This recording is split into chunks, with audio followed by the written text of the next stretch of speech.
Olá, gente. Bom dia. Tudo bem com vocês? Eu espero que sim. Eu estou bem e feliz por mais uma vez estarmos juntos e aprendermos um pouquinho mais sobre a palavra de Deus.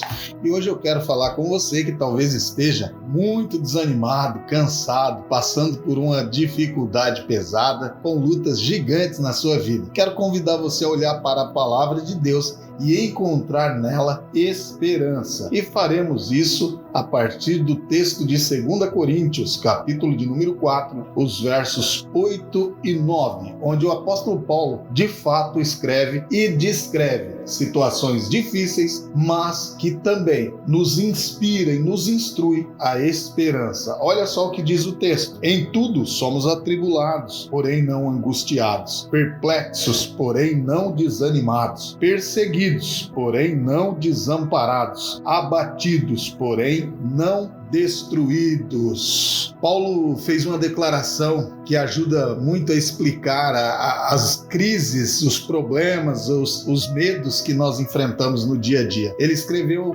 desta forma, mostrando, que as situações adversas, os problemas, pode de fato chegar a todo mundo. E embora Paulo estivesse descrevendo como ele e seus companheiros estavam vivendo em obediência a Deus, o que disse que não estava acontecendo com eles é uma boa descrição do que de fato ocorre com as pessoas quando estão atravessando grandes lutas, Em primeiro lugar, nós aprendemos que Paulo e os companheiros dele foram em tudo atribulados. Em outras palavras, eles viram de tudo. E não existe nada que não tenham sofrido ou que não tenham sido submetidos, exceto a morte. Mas Paulo diz que apesar de terem sido atribulados de todas as formas, eles não foram angustiados. Olha que lição. As aflições, elas podem causar algumas rachaduras, algumas quebraduras nas nossas vidas,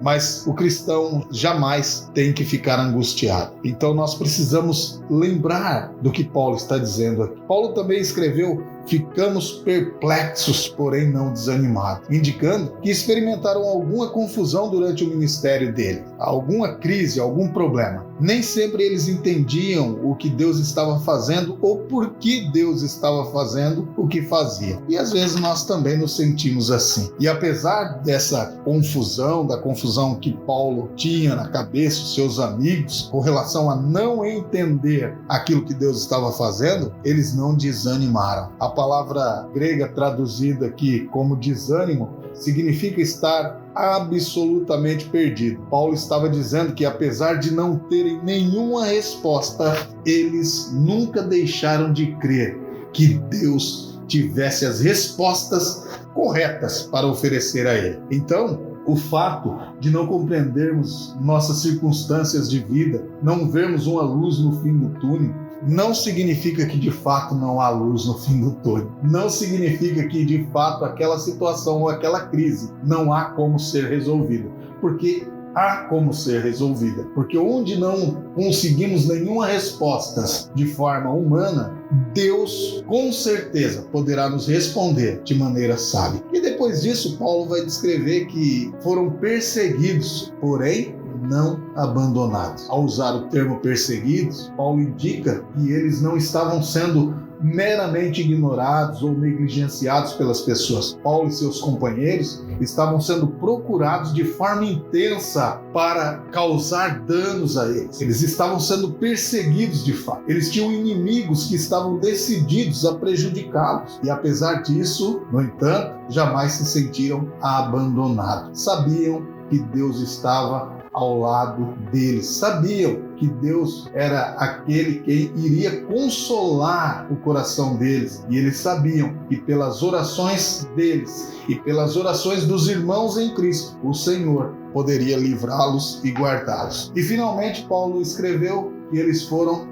derrubados, porém não destruídos. Em outras palavras, houve ocasiões no ministério em que ficaram assombrados pelas dificuldades que enfrentaram. E é muito provável que tenham passado por contratempos imprevistos que os pegaram desprevenidos e o fizeram com que ficassem se perguntando como iria agir. sentiram dificuldades, medos, talvez as pernas tenham amolecido, mas nunca se permitiram ser destruídos pelas situações. E é isso que eu quero convidá-lo nesta manhã, a aprendermos com o apóstolo Paulo, a enfrentarmos as crises do dia a dia e a lutar as batalhas do nosso dia a dia, mas não com as nossas forças humanas, mas sempre entregando a Deus e esperando em Cristo Jesus a salvação, a misericórdia, a solução para as nossas lutas. Que Deus te abençoe e te guarde. Eu espero você em nosso próximo encontro, se assim o Senhor Jesus nos permitir. Um abraço e até lá. Bom dia!